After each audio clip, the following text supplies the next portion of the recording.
अगर हाथ के अंदर जीवन रेखा आदि है, छोटी है, जैसे कि इस हाथ में दिख रहा है, जिस हाथ में जीवन रेखा छोटी होगी या आदि होगी, ऐसे व्यक्ति की उम्र से कोई संबंध नहीं है, बल्कि यह संबंध ये बताता है कि ऐसा व्यक्ति के जीवन में या तो लंबी बीमारी चलेगी या कुछ जीवन में ऐसा घटित होगा कि उसके जीवन के कई साल खराब अवस्था में गुजर सकते हैं।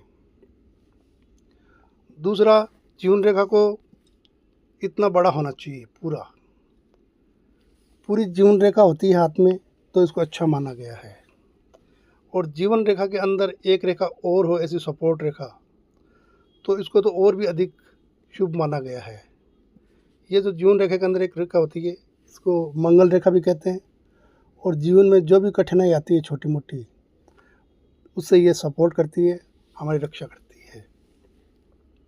जीवन रेखा के अंदर से कई रेखाएं ऐसे निकल कर जीवन रेखा को काटती हुई बाहर आती है, बाहर की तरफ। तो जिस उम्र के अंदर ये रेखाएं आ रही है, तो उस उम्र के अंदर हमारे जीवन में कुछ ना कुछ कठिनाइयाँ जरूर आएगी। उम्र का हिसाब हम ऐसे लगा सकते हैं, ये जीवन रेखा हो गई, इसके मध्य 50 साल मानेंगे, इधर 10, 20, 30, 40, 50, इस तरह हम उम्र का कैलकुलेशन निकाल लेंगे।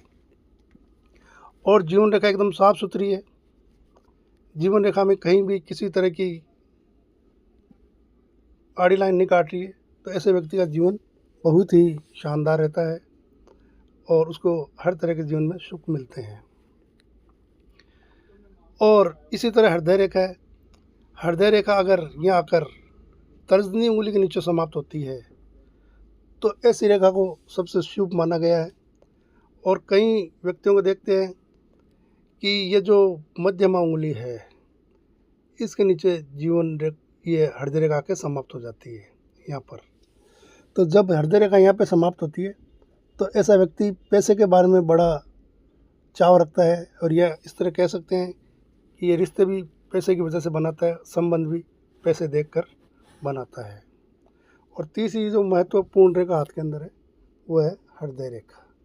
हृदय रेखा को हमेशा यहाँ समाप्त होना चाहिए, मंगल पर्वत पर, और जीवन रेखा से थोड़ा लगकर और इस रेखा को निकलना चाहिए। इसी तरह की इस रेखा को शुभ माना गया है। जीवन रेखा से लगकर हृदय रेखा निकलेगी। इस तरह इन रेखाओं को शुभ माना गया है। राधे राधे।